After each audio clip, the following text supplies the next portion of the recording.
What's up, everybody? 32 Icon here. I hope that you guys are doing well. I'm doing well myself. Please go ahead and like and subscribe to this video in good faith that I will continue bringing good content for all you viewers. Okay, so today I wanted to talk about what I've learned in a year, I'll say a year and 4 months of shooting. Okay, so little lessons that I've learned along the way. Okay, and not in any particular order. And I very well may be missing some. So you guys can go ahead and fill it in for me later on at the end of the video. But this is just a compilation of things that I've learned along the way. Again, not in any particular order. Okay, number one. If you're just getting into the firearms industry and you buy one gun, that will not be your only gun. You will find that you love to shoot and that it is something that you just can't get enough of, and you will go out and you will buy 2 or 3 or 4 more guns after that. So just buyer beware. And someone told me this when I first started: if you buy one, you will buy more. Okay, so just know that. Number 2, save money for unexpected sales and deals along the way. So far I've learned that you don't always have to go into the local gun store to purchase your gun or to get the best deal.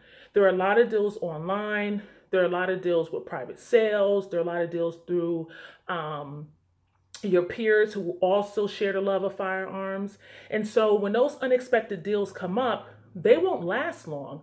So you have to have some money set aside where you can hop on those deals and get the best bang for your buck. And I will also say that a lot of those deals are not advertised. Okay. Sometimes it could be a guy who, something happened, he lost his job or something came up and he wants quick cash and he has, some things to trade for quick cash, and he's willing to give it to you 50% off or 50% of how much is value for, just to get the cash. Sometimes people come into, hardships. And so if you're the person who happen to have a little bit of cash stash away, you are the one that's getting a great deal. Okay. One man's loss is another man's gain in that sense. Okay. Number 3, everyone has an opinion. Your mom, your dad, the guy at the gun store, your boyfriend, your girlfriend, your bestie. Everyone has an opinion, okay? You go on the blogs, you go on those forums. They're going to tell you, well, this is good, this is not. Don't do this, go over here, do that. And you have to figure out what is best for you. What are you trying to accomplish? What is it that you want, okay? Do you want a specific gun? Do you want specific ammo? Do you want specific training, okay? Everyone is going to have an opinion about what you should and what you should not do. Now, it is good to get people's opinion, but listen, take the opinions of those who've been there, done that, and know what they're talking about. Everything else and everyone else, you could toss it out with the trash, because it's not going to do you any favors taking bad advice or listening to bad opinions, okay? Stick with what your gut tells you and get valuable information with validity from people who know what they're talking about, okay? That goes into doing your research, okay? One of the things that I've noticed is that you have to know what you want and what you're doing, and, just kind of understanding where you're going in the process when it comes to firearms and purchasing and trading and all that good stuff. You have to do your research and get online, look at people who know what they're talking about. If it's training, Travis Haley, Tatiana Whitlock, Larry Vickers. If it's talking about, making a pistol, tactical toolbox. If it's talking about, you want good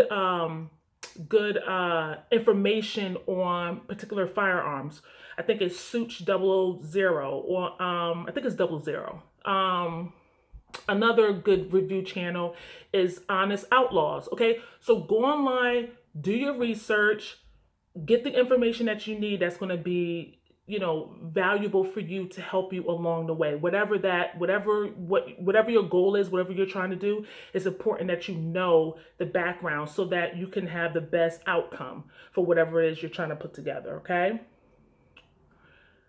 Know the correct terminology when you're talking about firearms, okay?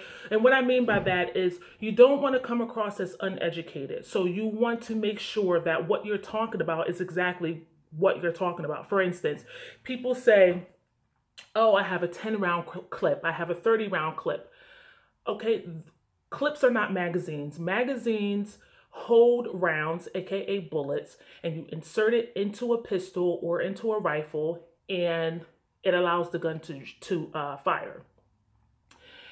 Clips are designed to hold rounds, aka bullets. They do not go inside of a gun. They are not a magazine. So you have to make sure that you know what you're talking about, because you don't want to come across as uneducated, all right? Train and take practice seriously. So when I go to the range, I don't like to waste time. I don't like to waste money or ammo.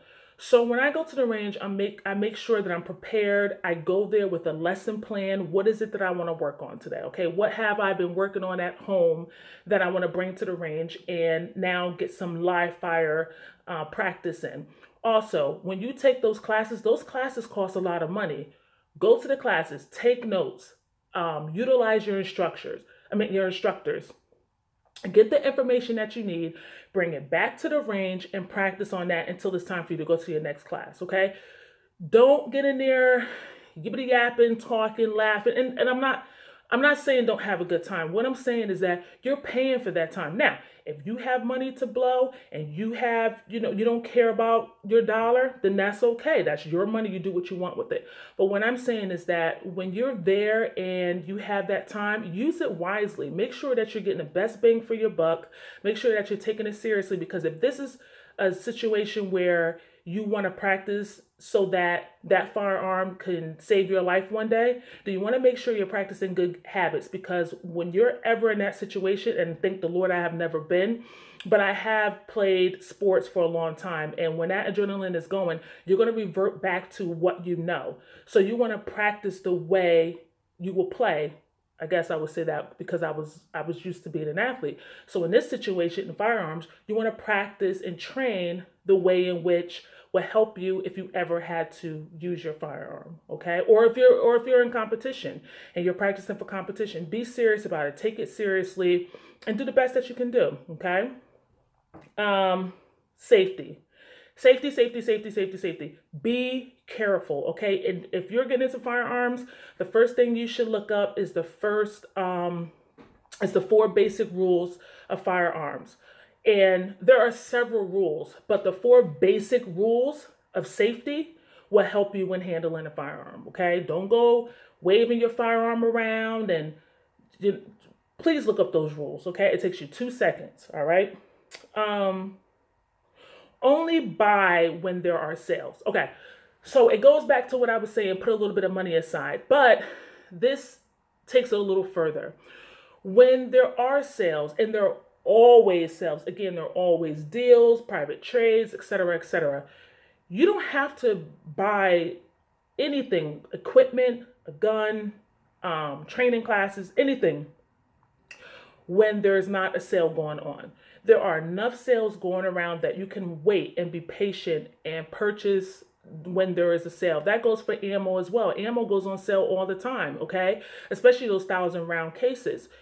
Why purchase it when it's full price? And if you just wait 2 or 3 weeks, you'll get it with free shipping, or you'll get it with 10% off or something of that nature. Or you'll be able to find a manufacturer that's offering a rebate. All right, so buy when the deals are available and they're popping. Otherwise, you're wasting valuable money. And get on the blogs. And what I mean by get on the blogs, all I'm saying is that there are a lot of people who know what they're talking about, okay? And I'm on Facebook. I'm on a couple of different groups, and there are several guys who know what they're talking about, and then there are several guys who do not know what they're talking about. And I'm able to discern who is saying what I need to know and giving the correct information, and who is just full of crap. If you get on those blogs, you can learn a lot. And you just hit them up in the inbox. Hey, I know you were talking about X, Y, and Z, and I want to know if you can help me, guide me, show me. And it's a great way to network, which brings me into my next point. I've found a few friends on there that I go shooting with. We exchange information, we practice, We trade, we give each other a heads up on deals that are coming up. I mean, it's a great networking place to go. And again, you meet a lot of good people. And even if you're not talking about firearms, you'll find that, hey, there are a lot of people who are willing to help you just because you share the same passion for firearms.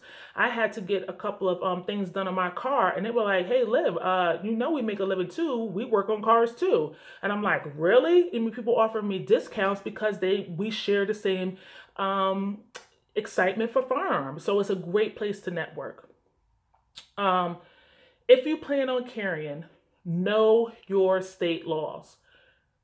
Federal laws are federal laws. State laws depend on which state you're in. There are different laws. Clearly, the laws that are in southern states are different for the laws that are in northern states. So you need to know how that applies to you. And if you're ever in a situation where you're carrying and, you know, you ever have to use your pistol, or I should say you're walking around, you don't know, you should know whether you're in an open carry state or concealed. That's just basic stuff that you should know. And I'm not saying you have to be an attorney, just little basic stuff. Can you open carry? Do you have to show your permit when you carry? If you ever had to use your firearm, what are the conditions in which you're allowed to use your firearm? What happens after that?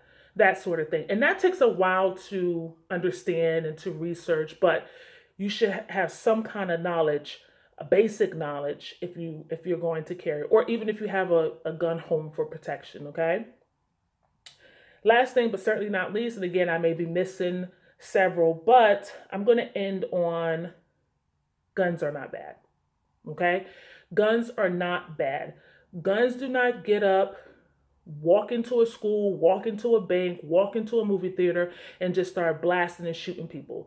Guns do not do that, okay? It's the people behind those guns that are choosing to do evil, okay? Or choosing to do good, all right? So violence has been around since the beginning of time, okay? If you go back into history, the history shows a very violent trail, okay? Way back when they were doing stones and sticks and arrows and bows and spears and all of that. Violence was very rampant. So please don't think that, you know, just because now more people own guns or more people are doing evil acts like going into schools and going into movie theaters and such, that, you know, that's the only reason why this evil is occurring because now guns are here. No, guns have been around forever. Okay, it's the people. We need to check evil, not check guns. So I'm going to end on that. And again, I may have missed some things. You can feel free to let me know. Put them down in the discussion. Put them down in the comments and we can discuss it. And I hope this video has really helped you just as much as others have helped me, and watching videos have also helped me. And if I miss anything, let me know. All right. I hope that you guys are well, and thank you for watching. I'll see you in the next video. Peace.